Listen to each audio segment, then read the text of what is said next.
welcome back to my channel. So today I finally am sitting down to make this video. I kind of wanted to make an update video about how I've been doing and just kind of everything that surrounded my whole birth story. And after uterus rupture, I've been wanting to make this video for months and months and months.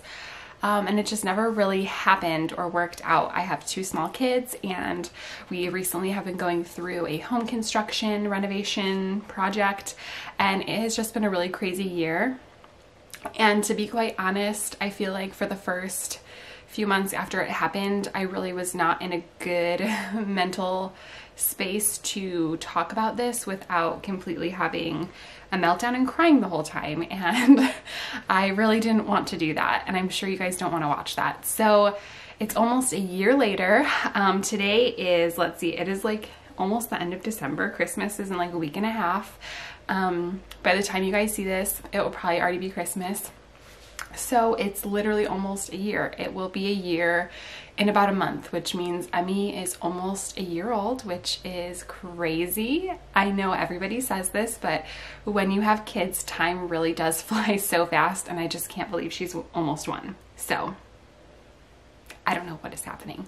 But anyway, let's just jump into this. Okay, so first, I just want to address a few things from my original birth story video. I feel like I got a ton of comments and questions and assumptions and opinions, and they were mostly very kind. So if you guys shared your story about something similar or just wished me well or anything like that, I really appreciate it. It was obviously one of the hardest things I've ever been through, and the positive comments and people sharing their stories and their experiences really helped me. Because I feel like when you go through something traumatic like that, it's really easy to feel alone or like nobody understands. And yeah, it was just really nice to feel like, not that I want anybody else to ever experience that, but it's also really nice to feel not alone, and that there are people out there that understand where you're coming from and understand what you're going through. So thank you to all of you. Also, the lighting in here keeps changing because of the sunlight outside, so I'm really sorry if that's distracting. But also, I just want to say that I never ever thought that I would reach so many people with that video. I think right now, let me check actually. So right now, as I'm filming this, that video has 88,000 views and 593 comments. And I just want to let you know, I did read every single comment. Most of them were very nice and supportive. There were a few not so nice ones, which is, you know, I guess just comes with the territory when you put yourself out on YouTube. But yeah, I honestly never thought that many people would ever see my video. At the time that I posted that video, I did not even have 1,000 subscribers. I think I had maybe like 200 subscribers. Most of my videos were getting like 30 views. So it was very shocking, obviously, to have that video kind of blow up overnight. Also, again, I know like I don't really want to address a ton of the negative comments, but some of the comments that I did see were that I kind of forced my choice on my doctors, or like I wanted to have a VBAC no matter what, and it was my responsibility and my fault that, you know, everything happened the way it did. I'm not trying to say that I blame the doctors for my uterus rupturing. I understand that that can happen. Obviously there's, well, I was told at least a 1 in 200 risk. I understand that 1 out of 200 does happen, and there's not, like they can't completely prevent that. I never said that once. But I just want to make it very clear, because I did not put it in the first video. I don't know if I said it or not, but regardless, I did not once ever say that I wanted to have a vaginal birth no matter what, even if the chances are bad, like not good, the odds are not good, or if anything, you know, any red flags happen, it doesn't matter, I still want to have a vaginal birth. That was never said. I actually clearly told my doctors many times that I would prefer a vaginal birth. That would be great because I've never, well, at that time, I had never experienced one before, and I heard the recovery was easier and all of the things. But I was never set on a VBAC. I said, if my chances are great, if I'm a good candidate, if the baby's healthy, if you guys feel comfortable, if it's a safe situation all around, then I would love it. If that ever changes, I don't care if I have another C-section. Like, it was never a make or break thing to me. I never pushed it. I was totally fine with having a repeat C-section, 100%. I told them many, many times, whatever is best for my baby especially, and for me, is what I'm gonna do. If that's a repeat C-section, if that's whatever it is, I don't care. As long as me and the baby are healthy and safe, that is what I care about 110%, first and foremost. I was told many, many, many times that I was a perfect candidate for VBAC. I was 110% healthy. Baby was healthy. We had literally 0 complications, thank God, and 0 red flags during my entire pregnancy, during my labor, during the whole delivery, basically until the end. There was literally no, to my knowledge, red flags or reasons why it would not be a safe choice to have a vaginal birth. So I just want to make that clear. I never once was pushing this idea of vaginal birth or nothing, or like I'm going to be less than if I have a C-section. I did not care if I had a repeat C-section, and I would have never put my unborn child at risk just to have a vaginal birth. That was never a thing. So I don't really know why people took that from my video or assumed that, but that is just not true.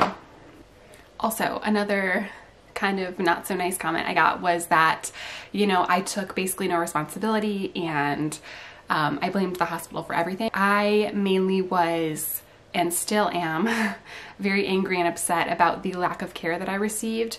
I was also told that the hospital that I was delivering at could sustain, or I don't really know the correct terminology, but like they were VBAC friendly, and they, if anything were to happen, they would completely have the correct level of care or whatever. I don't know the correct terminology.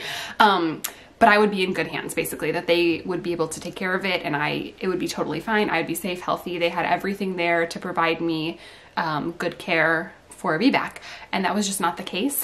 I also want to say that I did cut out a few things from my original video when I was editing it that you guys just don't know, some details that you guys don't know, and the reason that I did that is because I don't really know how much I can say, but legally there are things going on in the background currently, and like I said, I don't really know what I can say or what I can't say, so I'm really not going to say much about that, but there are some details that we learned about the staff and my care, or lack of care I should say, and I left those out because I don't really know how much I can put out on the internet as far as that goes, and if it would affect that. So I hope that I can share those details with you guys one day. One day I do hope I can share with you guys, because I think it will shed some more light and insight into the lack of care that I and my baby received. And we were just really put in a very scary situation. I also was just not informed or told a lot of things that I should be told. So I don't know, out of all of this, I really just kind of want to like make it a point to you guys that you are your biggest advocate when it comes to your health. Please do not put 110% of your trust in a healthcare provider, even if you have seen them many times and you feel very comfortable. That's important, but you, at the end of the day, you and hopefully your husband or wife or loved ones are the only, they're all that you have as far as advocating for yourself and for your health. Also, one last thing, please remember that I made that video when I was like 5 or 6 weeks postpartum. I was extremely hormonal, extremely emotional, and all of that stuff had just happened to me, and I was still going through it as far as the physical stuff. So I made that video, I think like end of February or beginning of March, and no, it was end of February, and I did not get my final surgery until March. I was not fully healed until about like April, end of April.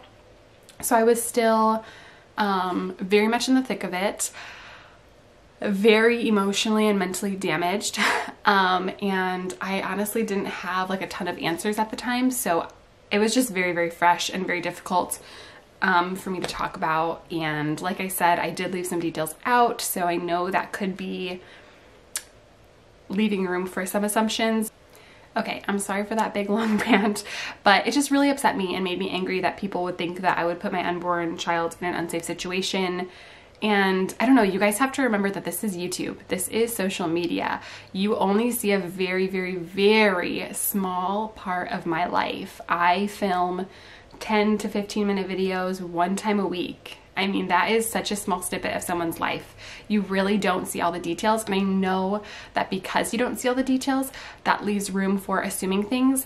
But I just be kind to people. Don't assume and don't try and be mean and rude when you just really don't know the full picture. You really don't know all my thoughts and feelings. You don't know what goes on behind the scenes. You didn't hear my discussions that I had with my OB.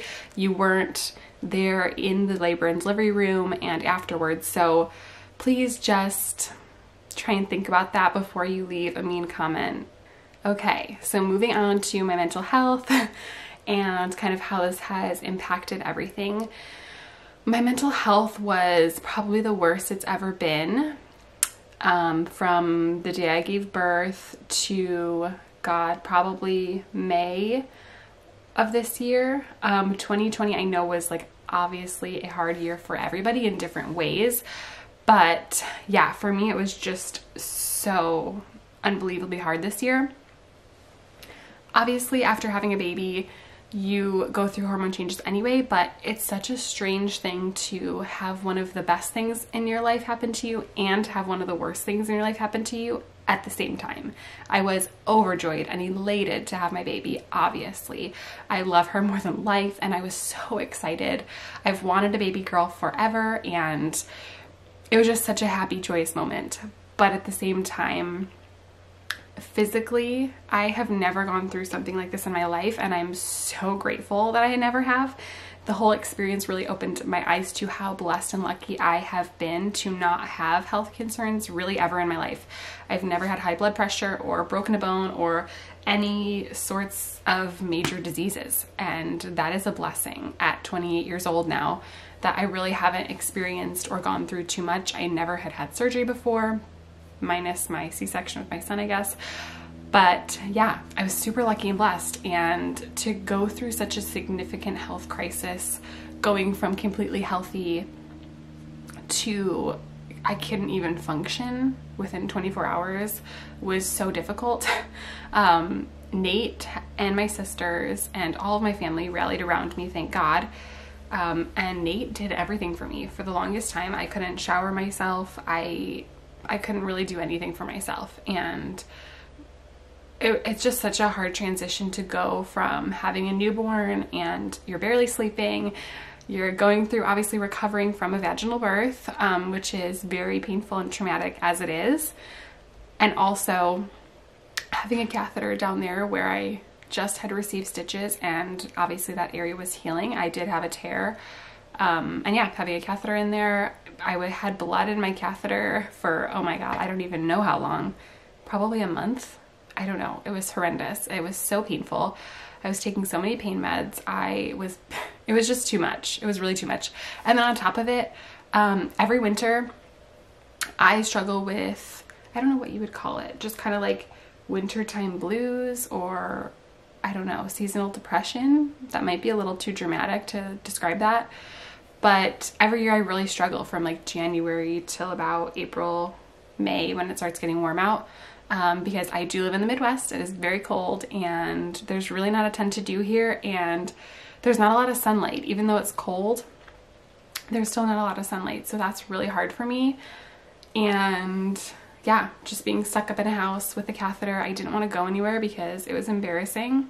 I had to wear sweatpants everywhere I went because I couldn't wear leggings with a catheter, obviously, like a leg bag. It was so obvious. I just felt terrible about myself. I felt so terrible about myself. I really didn't care anymore. I didn't wear makeup. I don't know. I was depressed. It was just the hardest thing I've ever been through in my life. God, I don't want to get emotional in this video. All that to say, it was just the hardest time in my life. I also was really struggling with the fact that we didn't have answers about my uterus, if they could save it or not. I have always wanted 3 kids. I still want more kids, but I don't really know how that's gonna work. So I was really struggling, not knowing if I would never have kids again as a 27-year-old. It was really, it was hard to be in the in-between, if that makes sense, because I felt like I kind of had to grieve that. Like I for sure wasn't going to be able to have kids, because if I had any hope that they could save my uterus, then if they couldn't, I would just be like completely let down and heartbroken. So I was kind of trying to protect myself from that. And again, I felt like no one really understood. And Nate, oh my gosh, we had a few discussions about it, and he said like, hey, even if they can save your uterus, I just don't know if I can go through this again. Like both of your deliveries have been so traumatic and scary. Obviously this last one was like insanely scary. And he's like, I don't know if I can do that. Emotionally, I would be terrified. Because it keeps getting worse. Your first one was traumatic, and then the second one was like way worse. So what will the third one be? So hearing that obviously made me even more upset, because I felt alone in the whole thing. And yeah, it was just hard. It was hard to feel broken physically and mentally and emotionally, and also still kind of have to go about daily life. I still had 2 kids to take care of. Nate had to go back to work, so obviously I was on my own. And life had to keep going, even though I felt like my whole life was falling apart. You know, the world is still spinning. You can't just fall apart and cry in a ball for a week when you have 2 young kids who are depending on you, and you just gotta keep going. So dealing with all of that and feeling like you can't just crumble when all you want to do is crumble is really hard. Trying to put on a brave face for your kids and just keep going is just hard. It was really hard for me. And after we met with the maternal fetal specialist, I don't really know the actual terminology, that was also really hard, because it was just the nail in the coffin. I figured that if they were to be able to save my uterus, that it wouldn't be like the chances of me having a good, healthy, calm pregnancy again would be pretty slim. But hearing what they told us was just like, it was just devastating, I guess would be the word. I thought maybe there'd be like 1 risk or 2 risks, but hearing her list off like 20 things that could happen or that could be a problem during my pregnancy was just wild. And then hearing about, like, she told us that there'd be a huge scar in my uterus from where they had to sew it up. So if the placenta, like when we conceived, if the placenta attached to that scar, that would be extremely dangerous, because as the uterus stretches, the scar stretches, and the placenta could either detach or it could start pushing through the scar, pushing through the uterus wall. Obviously very dangerous. She said that as the uterus starts stretching, the chances of that scar ripping open and the uterus rupturing again would be very high and scary. Obviously, the uterus could rupture at any time during the pregnancy, and if that were to happen, obviously it could be very catastrophic. It would be catastrophic. I shouldn't say could. It would be catastrophic for the baby and for me if we didn't receive emergency help soon enough, which is terrifying because, you know, I could be like 22 weeks just walking around like at a grocery store or sleeping or at work or whatever, and it could happen. It's not like I'd be in a hospital 24/7 monitored. She also told us that delivery, I don't think they would let me go past like 34 or 35 weeks. So the baby would be premature. It would be a repeat C-section. So obviously that means NICU time and possible complications from the baby coming too early. And then she said that it would be a C-section and that it would be, even for the most skilled OB, it would be a very, I don't remember what word she used, like intense surgery or scary or difficult. I think she said difficult surgery because of all the scarring and issues with my uterus. So it would just be a very risky surgery to do.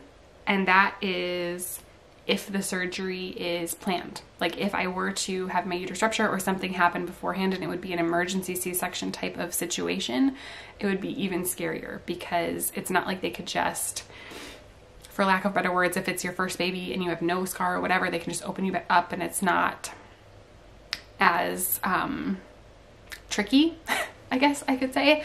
So if it was an emergency C-section situation and it was just an on-call OB and it was a rush situation, it could be very scary. She also told me that if they nick my bladder or anything like that, if anything were to happen with my bladder during the C-section, I could have lifelong bladder issues, incontinence issues, all of those things, which I honestly, people who live with catheters or incontinence issues or bladder issues forever, you are my absolute heroes. I don't know how you do that because living with a catheter for, I don't know how long I had it, 3 months or something.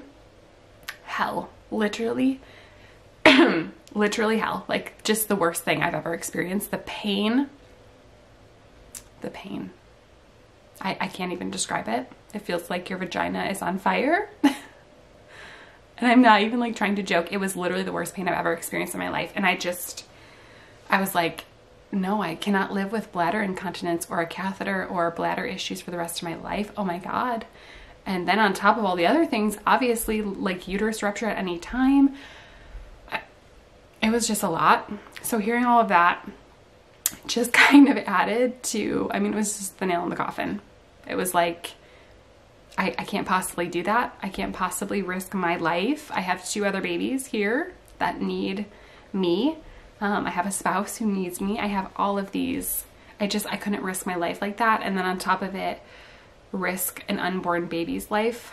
So yeah, that was really, really, really hard to hear. Obviously, I'm sure that just kind of goes without saying. On top of it, my self-esteem, like about my body image and everything, was completely shot. It kind of put a strain on my relationship with Nate, only because, I mean, he was my caregiver, and then on top of it, I was just going through so much mentally and emotionally. He was as well. There was just so much going on, so much bad news, so much stuff that was up in the air, so many scary unknowns that, yeah, it just was a really hard time in our relationship for sure. I feel like this uterus rupture happening genuinely impacted every aspect of my life. I was not as good of a mom. I couldn't get on the floor and play with my kids because of my catheter and the pain that I was in. I had a leg bag for almost the entire time by choice, just because I didn't really want to carry around a catheter everywhere with me, like the normal ones you have to carry around. So I used a leg bag, and even that was difficult, trying to keep up with Bowden, who was newly potty trained at the time, trying to kneel down on the floor. The leg bag, like, opening, I guess, like the drainage hole was right where my knee was. So every time I bent down, sometimes the cap would kind of unscrew and then it would leak, and it was just really terrible. And like I said, just the pain from the catheter was insane. I was taking pain medication, not hard pain medication or anything, but I was taking ibuprofen every single day, multiple times a day, because of how much pain I was in and the irritation down there, and all of it was just so horrible. So yeah, I just felt like I couldn't be as good of a mom. my mental health was just terrible. I wasn't going anywhere. I wasn't taking my kids to the library. I wasn't doing anything. And mind you, obviously COVID started like in March. So that kind of added to it, because I feel like from January to March, I wasn't doing anything anyway because I was in so much pain. And I mean, even taking 2 kids out to the store, I'd be like stressed that I would have to like run to the bathroom and like empty my leg bag, and that would be a lot. And what if it started leaking and I had both the kids? I had to bring a change of clothes everywhere I went just in case it leaked. And also, sorry, I know it's like kind of TMI, but we're talking about like uterus rupture, so it kind of is par for the territory. But anyway, I just felt like it genuinely impacted every relationship in my life, everything, every aspect of my life, because I was so depressed and I was so low that there's kind of no way that it couldn't. And like I said, COVID started happening. So then I went from staying in a house for basically like 3 months before that to now quarantine and everything shutting down. So it just felt like kind of one like hurdle after another. It was just like you get back up and you get punched down again, and eventually you're just tired of standing up. You're like, you know what, fine. I'll just live here in this dark hole and it'll be fine. Honestly, I do feel like it's still affecting me to this day. Not as drastically as it was in the beginning, but I still feel like I haven't truly grieved things, and I really do feel like I'm kind of still stuck in a depressive state. And I have been looking into therapy because of it. I actually did find someone who specializes in like postpartum and traumatic births. And I'm going to be contacting them soon, because I do feel like I need to, I don't know, talk to someone or figure something out, because I need to be better for my kids and for Nate and for everybody. For myself too. Like I need to, I don't know. I don't really know what I need to do, but something needs to change, because I do feel like it's still affecting me to this day. Luckily, physically, I feel pretty good. I don't have any pain or anything. There is some residual, I guess, like side effects or like symptoms, or I don't really know what the word would be, from getting a hysterectomy. If you did not watch any of my post-surgery videos, I did end up having a partial hysterectomy. They left my ovaries, so I still ovulate technically. I am having pain that we think is from ovulation every single month, which I never had experienced before. We don't know for sure if it's pain from ovulation or not. I still have to get ultrasounds from that. I never went and did that because I'm a terrible person and I never do follow-up stuff. But that being said, yeah, I did have a partial hysterectomy. So there are some symptoms and things that happens after a hysterectomy that kind of suck. I'm not going to go into detail in this video because I don't think anybody wants to know. But yeah, I mean, it's really hard and it's still affecting me, but luckily I am not in pain as far as anything down there. I don't have urine incontinence or any other major issues from that, which I am so beyond grateful for, because I was very, very, very worried about that.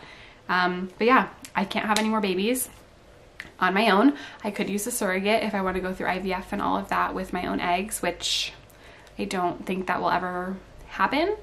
We might adopt. I have no idea. We honestly have not even crossed that bridge at this point, because we're still mentally and emotionally kind of recovering from everything.